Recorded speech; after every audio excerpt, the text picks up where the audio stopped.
passed the Infrastructure Investment and Jobs Act. So let me describe just a little bit about why this bill is so important. It is an investment in the roads and bridges we drive on every day to get our kids to school. It is an investment in the public transit we rely on to get to work.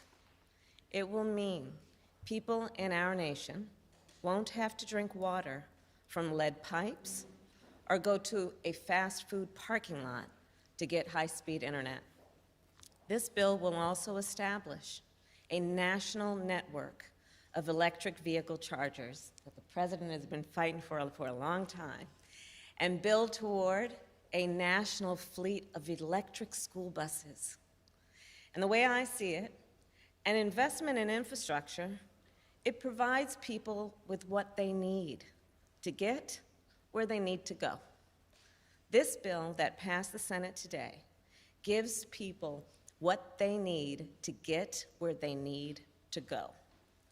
And it will do that while also creating millions of good union jobs for our nation's workers.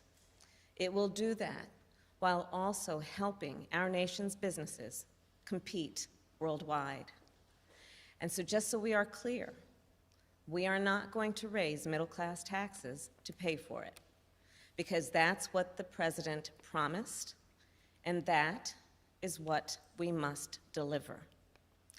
This afternoon, I was proud to preside over the Senate vote, and I want to thank the senators who worked together to pass this bill. I also thank the members of the House who will now work to get this bill to the President's desk. And first and foremost, we would not be here today were it not for the leadership of our President, Joe Biden.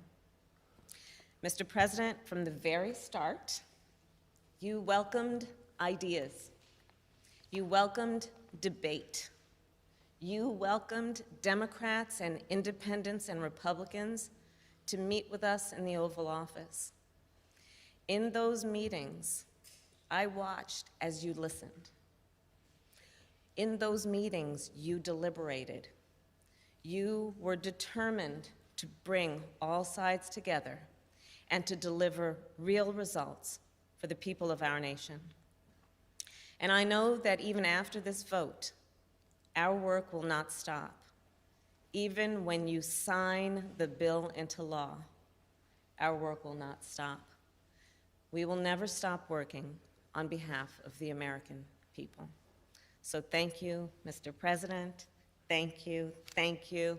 And now it is my great honor to introduce the President of the United States, Joe Biden. Thank you very much. Well, thank you, Madam Vice President. First of all, I want to thank a group of senators, Democrats and Republicans, for doing what they told me they would do. The death of this legislation was mildly premature, as reported. They said they're willing to work in a bipartisan manner, and I want to thank them for keeping their word. That's just what they did.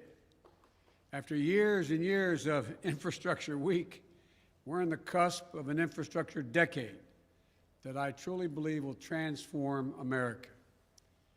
As you all know, just a short while ago, the United States Senate passed the Infrastructure Investment and Jobs Act, the very legislation I ran on when I announced my candidacy for the nomination for president. A historic investment in the nation's roads and highways, bridges and transit, and our drinking water systems and broadband, clean energy, environmental cleanup, and making infrastructure more resilient, and the climate crisis much more in our minds and how do we deal with it. You know, we're poised once again, and I mean this in a literal sense, to make the same kind of historic investments that have so often made it possible for America to build the future and allow us to outcompete the rest of the world. From building the Erie Canal in the early 1800s, a bipartisan effort, the Transcontinental Railroad, to construction that was constructed during the Civil War, to Dwight Eisenhower's interstate highway system in 1950s. The investments that literally connected our entire nation and fundamentally changed the pattern of life in America. To the public investments that took us to the moon and the discovery of life-saving medicines and vaccines and gave us the internet. America's often had the greatest prosperity and made the most progress when we invest in America itself. And that's what this infrastructure bill does. With overwhelming support from the United States Senate, 69 votes in the Senate, a vote margin bigger than when the interstate highway system passed in the Senate in 1956. It makes key investments that will, one, create millions of good union jobs all across the country, in cities, small towns, rural and tribal communities. America, this is how we truly build back better. This bill is going to put people to work, modernizing our roads and our highways and our bridges so commuters and truckers don't lose time in traffic, saving billions of dollars nationally. Today, up to 10 million homes in America and more than 400,000 schools and child care centers have pipes with lead in them, including for drinking water. This is a clear and present danger to the health of America, particularly to our children's health. This bill is going to put plumbers and pipe fitters to work, replacing all the nation's lead pipes so every child, every American, can turn on a faucet at home or in school and know they're drinking clean water. During remote learning during the pandemic last year, we saw too many families forced to literally sit in their vehicles in a fast food parking lot so their children could get on the internet they couldn't afford and didn't have access to at home. This bill will deliver affordable high-speed internet to every American, a necessity for the 21st century. We'll also see we've seen in the last couple of years, the damage done in Texas and other places when transmission lines carrying power were taken down by extreme and unanticipated weather, leaving millions of folks without electricity for weeks and weeks, costing our economy billions and billions of dollars. This bill provides upgrades to our power grid so that more secure and resilient and cleaner energy can be transferred across those wires. Down in New Orleans, I met with the incredible women and men who are in charge of the water system, some of it running on technology that is literally 100 years old. This bill is going to provide opportunities to upgrade their system. It also allows American workers to strengthen our natural infrastructure, like our levees. These are at risk of catastrophic collapse in the face of extreme weather like superstorms, wildfires, droughts, hurricanes, and heat waves. Last week, I stood, and many of you were with me, on the South Lawn of the White House with the United Auto Workers and with leaders from the big three automobile companies in America, surrounded by iconic American vehicles that will all be electric and made right here in America in not too distant future.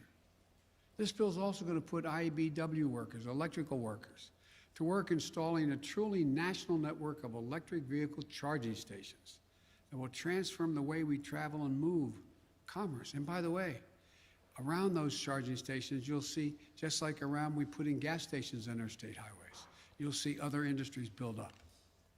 We have the benefit of significantly reducing pollution from vehicles on our roads. Look, this bill, I believe, will make the most important investment in public transit in American history. When I went to Philadelphia not too long ago for Amtrak's 50th anniversary, I was proud to be able to say that this bill was in the works and that it would be the most important investment in rail since the creation of Amtrak itself. This bill will upgrade railroad tracks so people can get to work and their destinations faster, and will build new lines to get people to more places faster, reducing, I might add, pollution as well. And here's another critical part of the bill. 90% of the jobs created don't require a college degree. You're tired of hearing me say it, I know, but this is a blue-collar blueprint to rebuild America. We're going to do all of this by keeping my commitment. We will not raise taxes by 1 cent on people making less than $400,000 a year. Everyone from union to business leaders to economists, left, right, and center, believe the public investment contained in this bill will generate more jobs, higher productivity, higher growth for our economy over the long term. Forecasters on Wall Street project that over the next 10 years, our economy will expand by trillions of dollars, and it will create an additional 2 million jobs a year beyond what was already projected. Good-paying jobs all around the country. Experts believe the majority of the bill's benefits will flow to working families. Faster commutes, cleaner water, less expense, available and affordable internet. These are the things that working families need. At last week's job report shows our economy is recovering at a record rate. 934,000 new jobs created in July. It's going to go up and down, but 4 million jobs created since I took office. This bill is going to help make a historic recovery a long-term boom. Folks, above all, this historic investment infrastructure is what I believe you, the American people, want, what you've been asking for a long, long time. This bill shows that we can work together. I know a lot of people, some sitting in the audience here, didn't think this could happen. This bill is declared dead more often than anyway. That bipartisanship was a thing of the past. From the time I announced my candidacy, about bringing the country together and doing things in a bipartisan way, it was characterized as a relic of an earlier age. As you may well remember, I never believed that, and I still don't. So I want to thank those senators who worked so hard to bring this agreement together. I know it wasn't easy. For the Republicans who supported this bill, you showed a lot of courage. And I want to personally thank you for that. And I've called most of you on the phone to do just that. You have, and no doubt you will, disagree with me on many issues. But where we can agree, we should. And here on this bill, we prove that we can still come together to do big things, important things for the American people. For the Democrats who supported this bill, we can be proud of this unprecedented investments that are going to transform the nation and change millions of lives for the better. Think about what's going to happen in a practical sense. Clogged arteries at the heart of our economy, they're going to be opened up. That will reduce transportation costs, reduce commuting costs, and as a result, reduce cost overall for families and businesses. And there's safety provisions being, as I said not long ago, everyone can tell you what the most dangerous intersections in their communities are. There's money in there to deal with those specific needs. Thousands of bridges will be safer and more accessible. And by the way, as you've heard me say before, some bridges are so weak that they couldn't have a fire truck go across it, requiring the fire department to go 10, 12 miles out of the way to get just literally a mile away to put out a fire. Millions of lead pipes carrying drinking water to our homes and schools and daycare centers. They're finally going to be replaced. Never again can we allow what happened in Flint, Michigan, and Jackson, Mississippi. Can never let it happen again. High-speed internet, going to be available and affordable everywhere to everyone. So farmers nationwide can get the best prices for their products at home and abroad by knowing when to sell. And children in Chicago or Philadelphia never have to again sit in the McDonald's parking lot to do their homework. This is transformational. I know compromise is hard for both sides, but it's important, it's necessary for democracy to be able to function. So I want to thank everyone on both sides of the aisle for supporting this bill. Today, we proved that democracy can still work. A lot more work to do. But I want to thank Senate Republican leader Mitch McConnell for supporting this bill. And I want to give special thanks to Senate Majority Leader Chuck Schumer. Your leadership, Chuck, in the Senate was masterful. But look, let's be clear. Work is far from done. The bill now has to go to the House of Representatives, where I look forward to winning its approval. We have to get to work on the next critical piece of my agenda, my Build Back Better plan, making housing more affordable. It's so unaffordable to so many Americans. Providing clean energy tax cuts, including homeowners to make energy efficient improvements in their homes.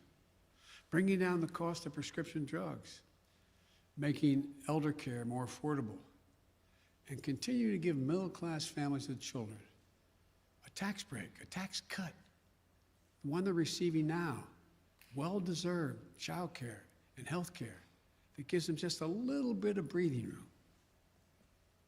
This is a plan that invests in the American people, in their future and their success. And it will be paid for by having the largest corporations, including 55 of them, who didn't pay a single penny in federal income tax, and the super wealthy to begin to pay their fair share. I want you to be able to be millionaires and corporations do incredibly well.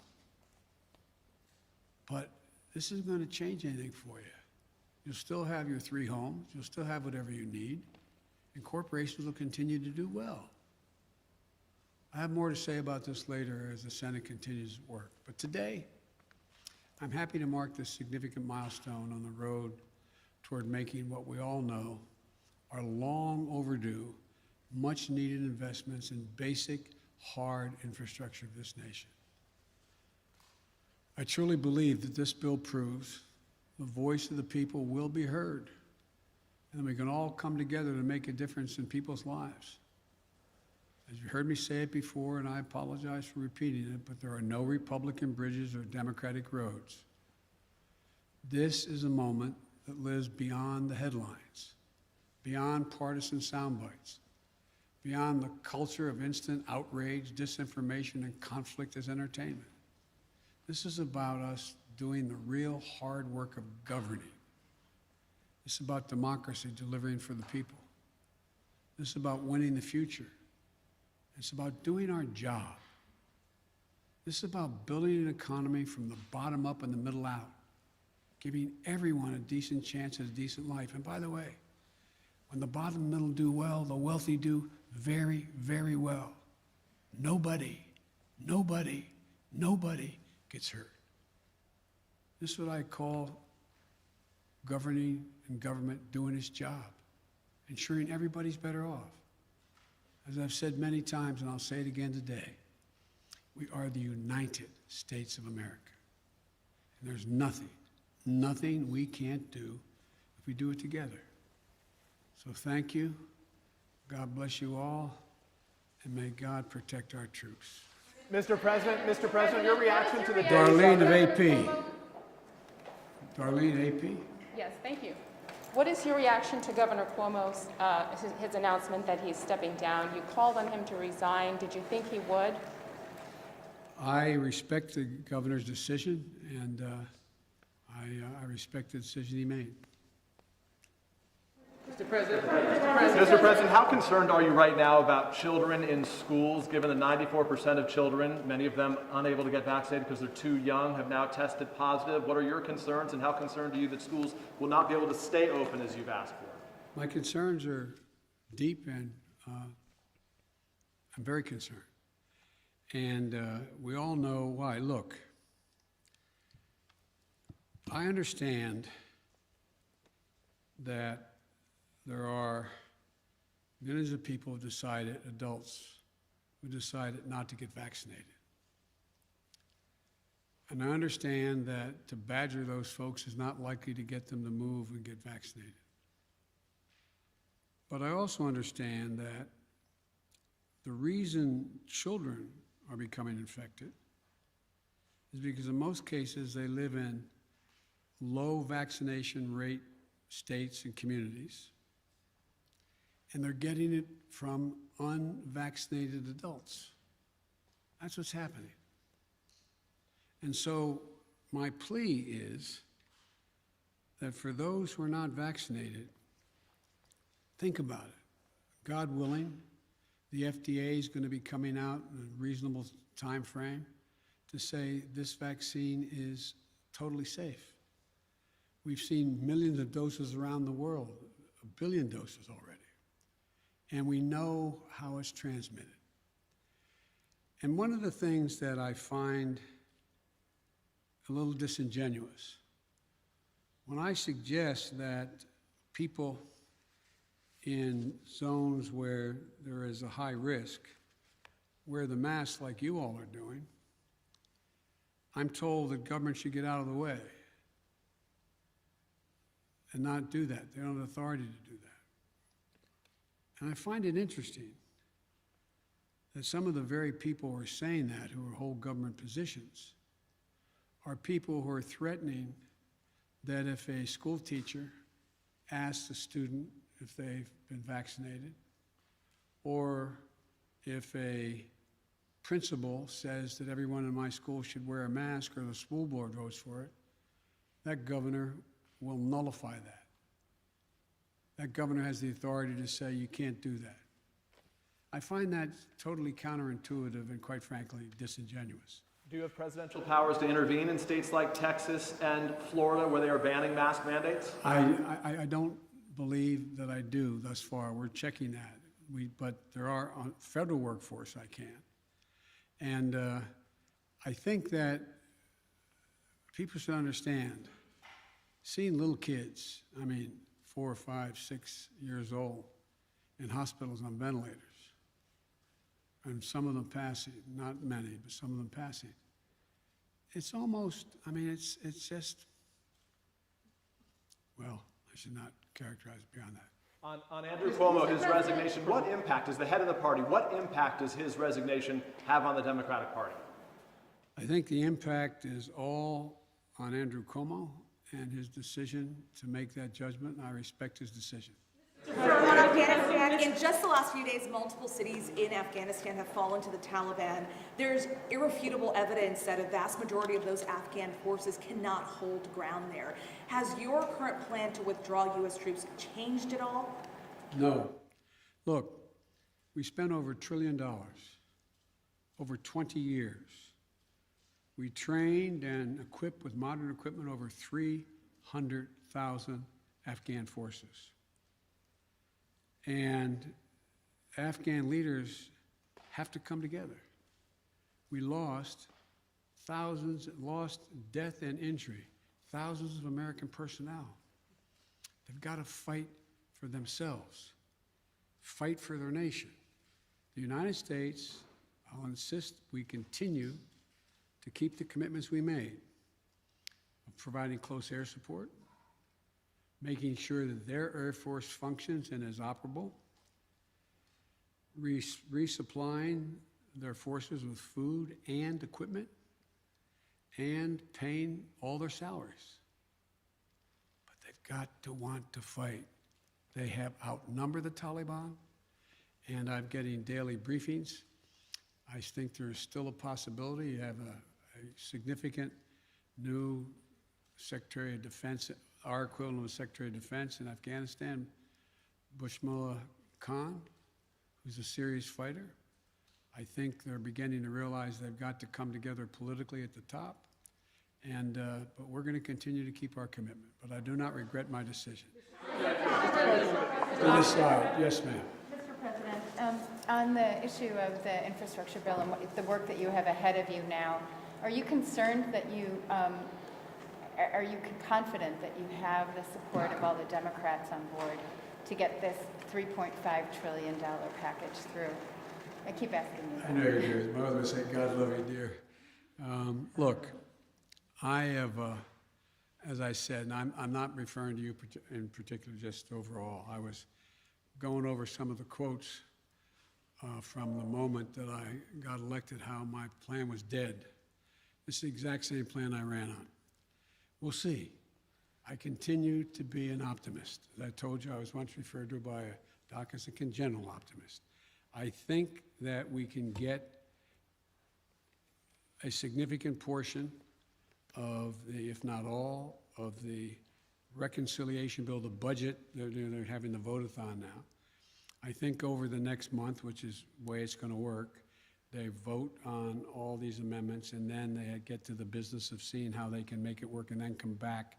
I know you understand this well, but the public wonders what we're talking about sometimes, and decide exactly what's in that reconciliation bill and how much is going to be spent. I think we will get enough Democrats to vote for it, and I think that the House will eventually put two bills on my desk, one on infrastructure and one on reconciliation. Thank you. Can I ask you about this? Thank you so much, Mr. President. I'm just sort of turning to the Delta. I'm sorry, go ahead. I'm just turning to the Delta variant for a moment.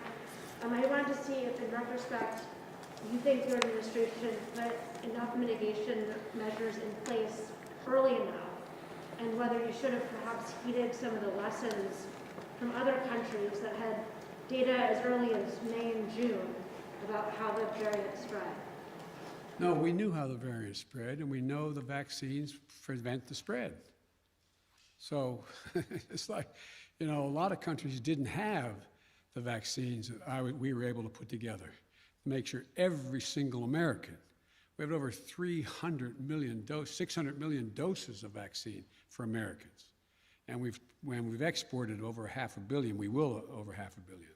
So we knew what is disappointing is that more people were not willing to take the vaccine.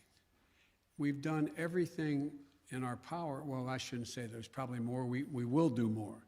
But we continue to try to make the case to the American people who haven't taken the vaccine that it's in your interest, can save your life, and can fundamentally impact on the lives of your children or people you love. Now, one of the things that's happening, as bad as things have gotten, the death rate is 1/50th, or don't hold me to the number, but significantly lower than when I inherited this job, when I inherited the coronavirus pandemic, when I first got elected. So the thing that I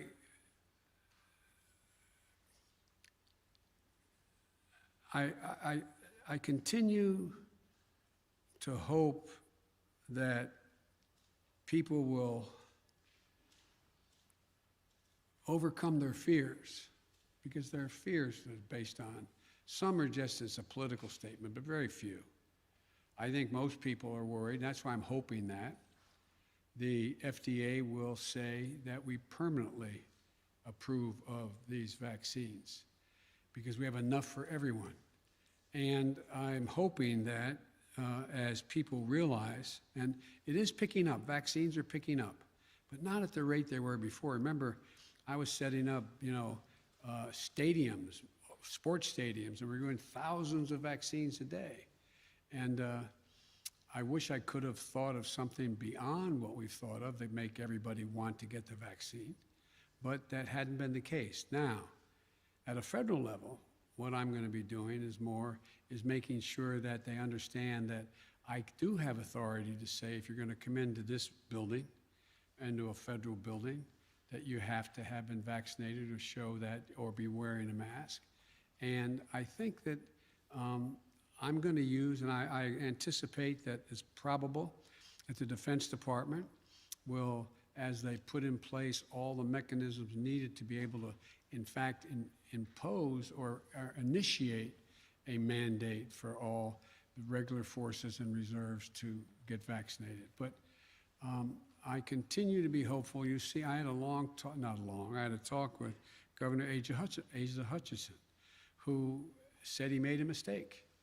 And he is working really hard going around. And he told me that he's doing a lot of town meetings, not all of which are being embraced, but he's making the case. We're going to continue to make the case. Mr. President. If I may, Mr. President. ironically, Mr. President. one of the Democrats through the years that you spoke with about infrastructure the most was Andrew Cuomo, who is resigning, who announced he's resigning today. You had traveled New York with him when you were vice president to the launch of the reconstruction of LaGuardia. He was someone who supported your campaign early on. No, you called on him to resign. No, you condemned the alleged behavior. But you're someone who spends a lot of time with mayors and governors. How would you assess his 10.5 years as governor of the state? In terms of his personal behavior or what he's done as a governor? What he's done as a governor. Thought he's done a hell of a job. Thought he's done a hell of a job. And I mean, both on everything from access to voting to infrastructure, the whole range of things. That's why it's so sad. Okay, the last question, right here. Sure, Mr. President, I have a question about the significance of the bipartisan nature of the infrastructure agreement. Are there lessons learned from that agreement that can be applied to voting reform, police reform, or LGBTQ civil rights? By you guys or by me? By anyone. I'm sorry, I shouldn't kid, because I was just reading about 50 statements from very serious press people about how my whole plan was dead from the beginning. Look, the lesson learned is being willing to talk and listen. Listen. Call people in. No, let me finish it. And I think the lesson learned is exposing people to other views.